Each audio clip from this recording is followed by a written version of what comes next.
आपल्याला एक जन्म असेलच बापा. चपाती नांदा गवत सोडून आणलं आणि निसटलं की पाण्यात पडत असेल नाही का? नाही पहाड ती चिमणी आहे ती कशी पाण्यात पडेल काय माहिती मला बोल ऐकू दे ते किती मस्त नाही ती भर काम तेच आणायचं करा. हो सगळ्या जणी करायला ते प्रत्येकाने एक एक एक एक केअर घेतले मस्त नाही ती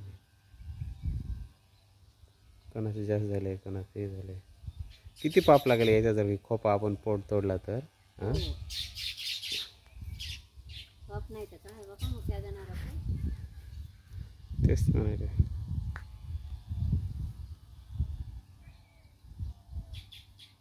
तरी खूप कमी झाल्यात म्हणे मोबाईल ना चिमण्या. हो बघ ना आता अगदी किती असायचे आता किती कमी झाले. चला आता घरला जाऊ दे चहा प्या वाटायला. झाला त्याचा टाईम